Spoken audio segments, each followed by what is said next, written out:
Okay, so did y'all know Louisiana is at threat of disappearing? This is no joke or grand illusion. Southern Louisiana is slowly dissipating, and many experts believe it will be completely covered by water if actions are not taken. And with being born and raised on the banks of Louisiana's coast, watching the marshlands disappear over time, and with research that I have collected, I can confirm that this is true. Now, through examination of carefully collected data, it is important to understand why coastal erosion is happening, what is at stake, and who is financially responsible for these issues. Now, it is important to understand why this is happening to our coast in southern Louisiana. And coastal erosion means the loss of displacement of land among the coastline due to actions of waves, storms, hurricanes, and etc. Now, if I was to show you a map of Delaware before and after Hurricane Katrina, you would understand the significance of this issue. Mother Nature impacts on marshes so much where some areas of land that was once full of land is now covered by water. Now, this issue isn't entirely caused by Mother Nature. Man has a hand on this issue too. Man decided to create canals and levees that constricted and confined the paths of the rivers to prevent flooding. And by doing this, it blocked the flow of the Mississippi River from carrying sediment back to our marshes. Over the years, the Mississippi River has carried sediment to our Louisiana coastlines, building up marshes and new land. Now, unfortunately, the rivers cannot replenish the loss of sediment at the rate of its displacement. Due to man blocking and changing the canals, the rivers cannot reproduce what was lost. The second major point is what is at stake, meaning who and what will be affected. If these issues are not acknowledged and resolved, there will be a lot of things affected.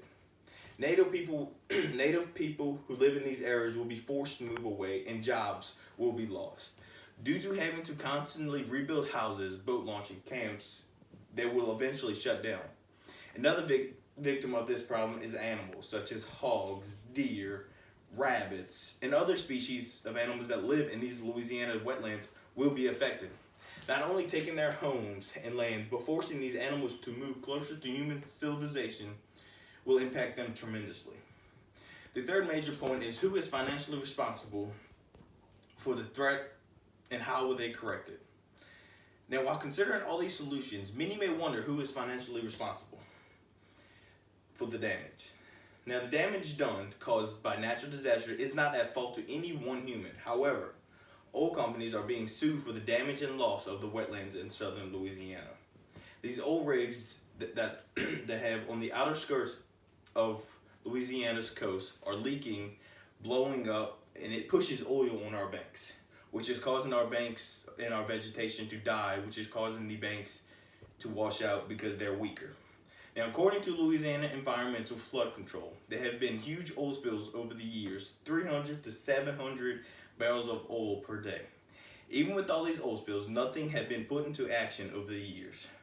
And just recently, the WBUR states that the state legislature approved a $50 billion 50-year coastal restoration plan last week that is partially funded by settlement money from the 2010 BP oil spill. Now, in my humble opinion, I think this problem has gotten out of hand and will be too far gone to fix before necessary actions can be taken place. Eventually, people will either be asked to move for their safety, or worse, break off and become an island in the Gulf. Not only this, but jobs will be lost as a result. Not all of it, but majority of coastal erosion is preventable, and it starts with us.